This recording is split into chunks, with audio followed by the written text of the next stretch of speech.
In the last few weeks, I have informed the elders of the church of my decision to relinquish my role as the senior pastor here at Parkside.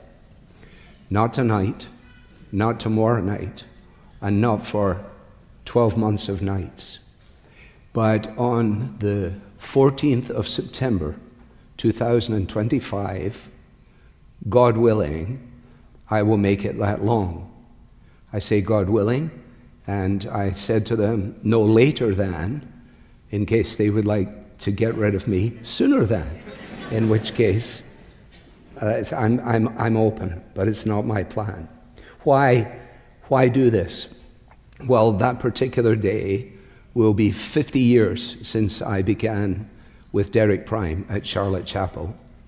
It will be 49 years since I was ordained to the gospel ministry, and it will be 42 years from the time that Sue and I had the privilege of beginning ministry here at what was then the chapel in Beechwood.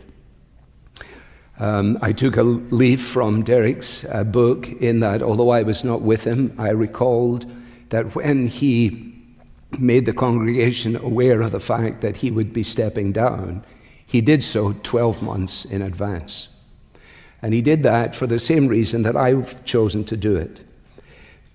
Number one, to make it clear that this decision is not precipitous.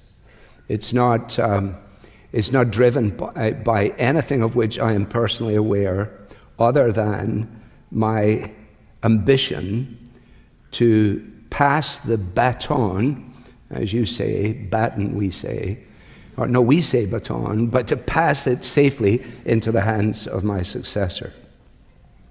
And also to give us time to adjust to the prospect of and to prepare in a timely way for what this transition will mean.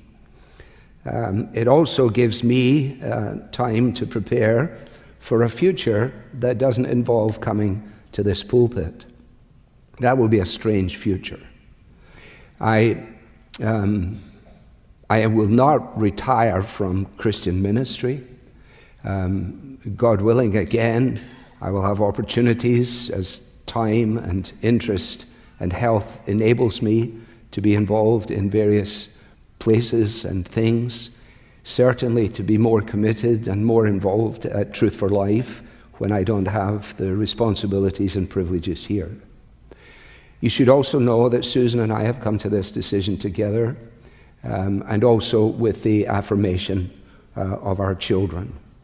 I could perhaps explain to you that since the 40th celebration, many people have asked me, so what are you going to do now? And I said, well, I only know one thing to do, so I just keep going. And somewhere in the last 12 months, when I was driving in my car, the thought came to mind, well, you're just thinking about that in relationship to yourself. What about the congregation? What will be best for the congregation? Because I've observed these kind of transitions. A lot of guys have stayed much longer than they should. Few fellows have gone sooner than they ought. And very, very few, it would seem to me, have been able to be successful in doing what we hope to do. We're not leaving our home, I hope. We look forward to deepening relationships that have been formed here over 4 decades. It's very important, and I tell young guys in ministry this: I'm not jaded, I'm not frustrated, I'm not disappointed, I'm not disgruntled, I'm not disillusioned. None of the above. In fact, I'm jealous for the opportunities that now fall to the men that follow me. If it were possible to rewind, if I could have it all over again, I don't mean go for another 42 years, but if I could restart and do a better job under God and enjoy the privileges that I've known, I would start. If it was possible, I would do that. A couple of things by way of close. There will be a time for farewells. This is not it. What are we going to do in the 12 months? Well, I invite you to join us as elders, praying for clarity and for unity as we seek to select a candidate to be my successor.